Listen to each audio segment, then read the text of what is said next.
Hi! So we thought we'd bring you guys outside into our borrowed garden. It's our lockdown paradise at the moment.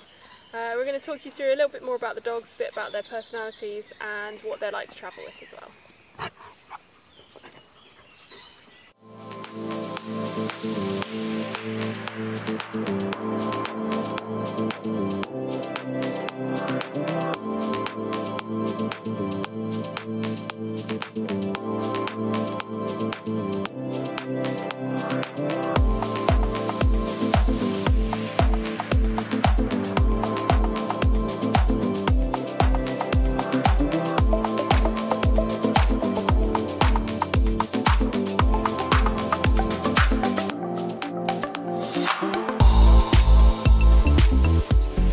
Question number one. Okay. So we've written a few questions down just below the camera there, which is quite far out of our eyesight. Dogs and Characters. Okay, so let's talk about Athena. What do you like, Athena? So Athena, as we said before, Athena's our princess. She's just turned 3. She's brilliant with people, loves being the centre of attention. If you take her out to towns or pubs, she'll just go up to anyone, say hello, loves a belly rub, likes her sofa cuddle sitting on the sofa, but very much her own dog, likes her own space. She can quite easily go and sit by herself. Yeah, for the entire day. And does not like being soggy. No. She likes her creature comforts. Yeah. And Ajax is our male. He's a lovable, soppy, very disaster zone. Just very hyper. He's very young, so he's a bit insane. Yeah, he's just a bit of fun, really. Bit annoying at times. Tends to shout. He's very, very vocal. Go away. Go away. Ajax.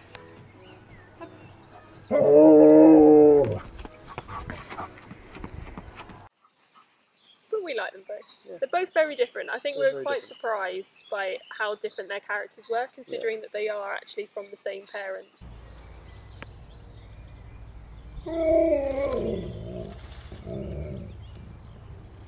So some of their favourite things to do, I guess, they love to play fight. They love playing and fighting with each other. Belly rubs, big favourite. Yeah, Athena loves her belly rubs.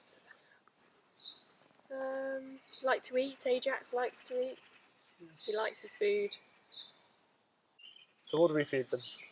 So they got a bit of a mixed diet at the moment. We're obviously planning to be out on the road where we're not necessarily going to be able to get the same food consistently. So at the moment they're on biscuits in the morning or lunchtime.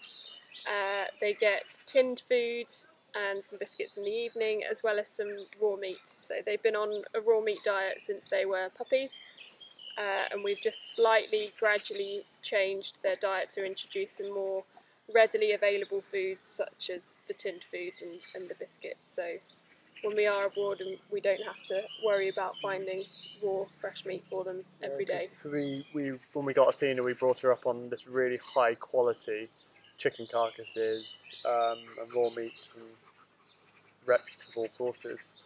But as Helen's just said, very aware that once we go out, they need to be able to tolerate cheaper, probably lower quality food, and sometimes the sort of food that we'll eat as well. If we struggle to find dog food, one good thing about Malamutes is they can actually tolerate a human diet to some extent. I don't think you'd want to put them on it for too long though. Probably wouldn't be so good for them.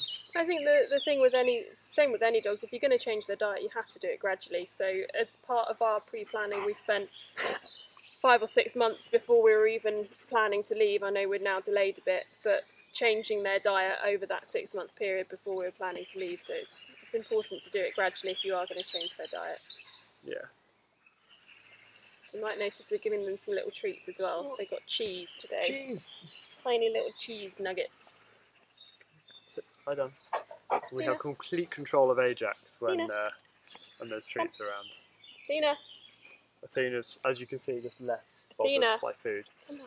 So she gets bored quite easily. So we tend to use just as treats. We use what we've got sort of in the house. So it might just be some leftover roast meat, some chicken, cheese. Yeah. Don't tend to buy treats for them. No, really, just not use anymore. a We used to, but it got expensive because they eat so quickly. It got a bit expensive, but also they got a bit bored of them, I find. Yeah. And And actually this way, we don't want to kind of over treat them. They'll get fat, but we literally cut cheese up into the tiniest little pieces, and we have all this control, and we can keep going really, giving them a bit of cheese, a bit of a taste. higher reward, higher Yeah. quality reward for them. I love it.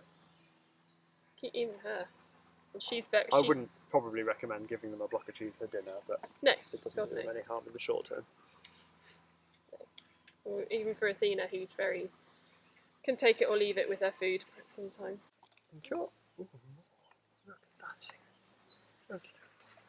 Awesome. So what else we got? Training. Training. Cool. Yes. Fun. Train a Malamute. Go. Yeah.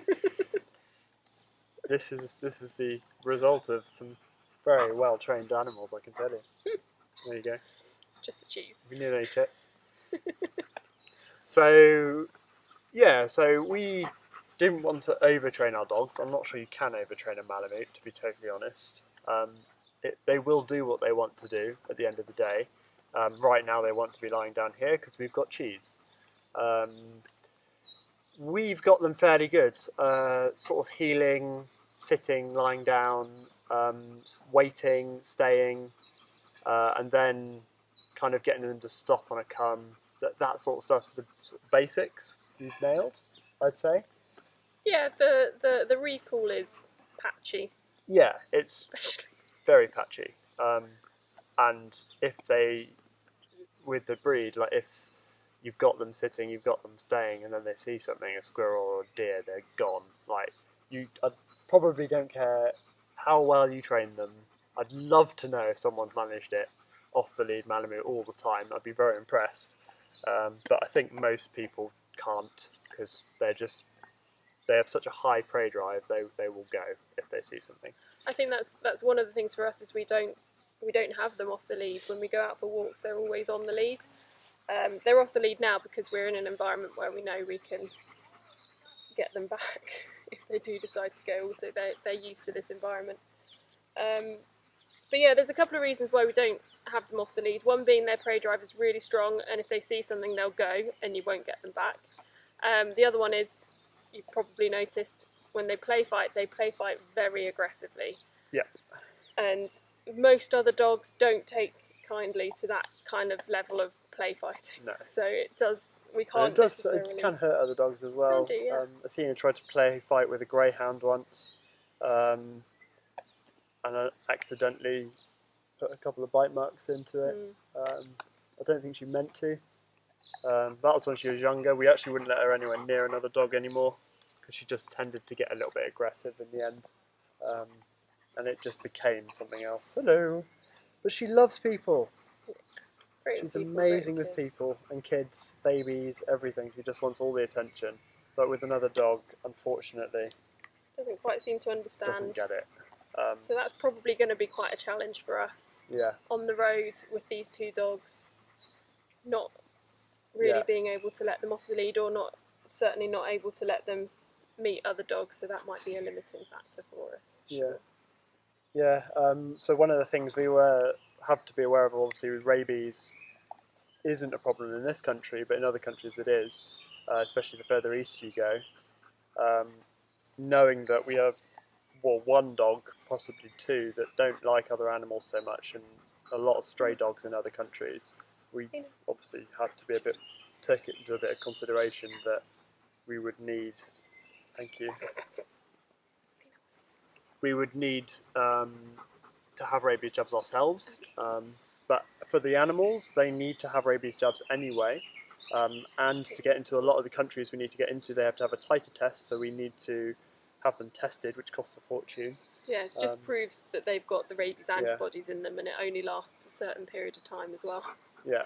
Unfortunately, Athena failed hers, so hers cost twice as much. But C'est la vie, it's the sort of things you've got to do. Isn't it? We'll have to have them redone now as well. Yeah, because of the lockdown, we'll have to have them done again.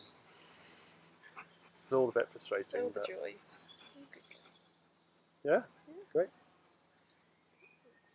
Any more on training? They don't do tricks. No. Apart from Athena does do a fist bump. They do fist bump and a high five. And a high five. High five? She does do a high five. Yeah, he's a legend. He's a legend. And there we go, straight in the belly rub. Good boy. That's it for their tricks. We like them though. Yeah. Fist bump's quite a good one. Fist bump is good. Yes.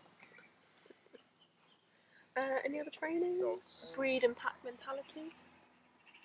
Yeah, so kind of going back into training a little bit there. Yeah. Malamutes are quite tricky to train, and one of the reasons for that tends to be that they have this instinct or innate pack mentality. So they're always vying. I mean, most dogs do, but these guys especially vie for top spot. So we've got Athena, who's top dog at the moment. Ajax is younger, even though his male isn't. And they will do that with you as well, us. So everyone who's in your pack. They'll always test, and if they get above you, they're not going to listen to you at all. I don't care what you say. So you need to make sure that they're below.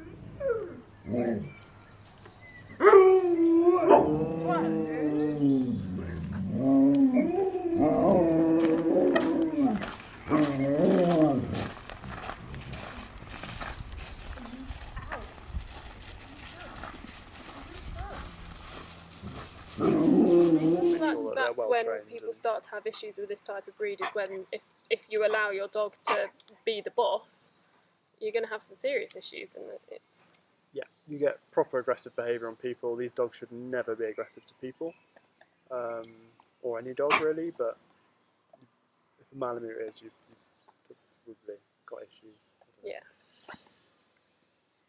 Yeah, so they just, part of the pack mentality as well, is they need to know where their place is. It's actually quite important, and it's what keeps the whole dynamics of, if you're a group staying close together, they all need to know exactly where they are, so they know what the deal is with each other and how to interact with each other. And like I say, if that gets disrupted, you can have some issues, and that includes the humans as well in the pack. So you might have noticed we have a scooter for them as well, which was a new purchase this year. Probably more for James than it was for the dogs. Yeah, I convinced Helen it was a necessary expenditure for our trip. Yeah. So. And it was, isn't it? Yeah, sure. You like it? Yeah. Once you got over the fear. It's a great way of exercising the dogs. It really is. It is. And in winter, you go on the mountain bike trails. It's fantastic. There's a phenomenal trail down here, and you can just go 7 miles around and around. Dogs love it. Nice single track, so they can't get distracted. Yeah, it's great. Yeah, so that's going to be coming on the trip with us. We might be getting I might get another one. Because I can't just leave Helen behind everywhere we go. No. So when we are travelling, we're probably the main form of exercise, if the weather is cool enough, because it does need to be cool for us to scoot them. It needs to be sort of below 11, 12 degrees. Yeah. Ideally. If you're working them, it needs to be cool. 12 degrees, 13 degrees is getting hot. If it's sunny, especially for Ajax, it just gets too hot. He's black, so. So we'll... Don't you get too hot? Oh, he's a good girl. Ajax, lie down. Okay. Ajax, lie down. Let's do it. Let's do it. Yeah, so we hope you've enjoyed learning a little bit more about our dogs and what our plans are for our travelling with the dogs. If you have any questions, let us know. Comment below, as they say. Just get in touch. Send us an email. See you next time. I think our email address is on the website, isn't it? Yeah, that'd be nice. Give us something to do.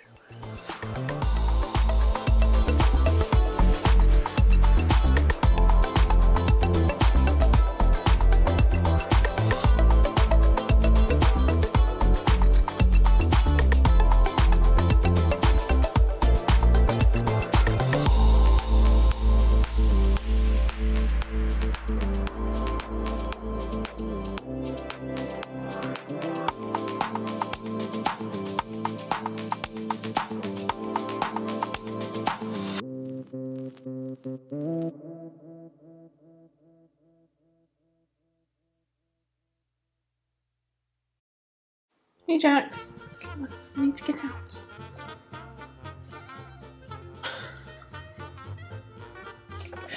Can we get out the door, please? Hello? Nope. Go when you like. Ooh, Josh is ordering some suspension.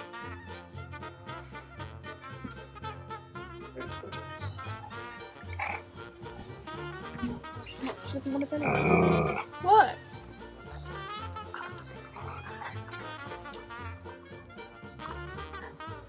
On the outside, and then they've got. What are you doing? She's We're gonna have to cut. We're gonna have to cut that. Yeah. Athena, Athena. Oh, well done. are you done? You done? I'm proud of yourself. Don't look at me. You. I'm gonna let go of her because she'll run away. No. Come in there. Come. Athena. No, no, no, no, no, no, no, no, no.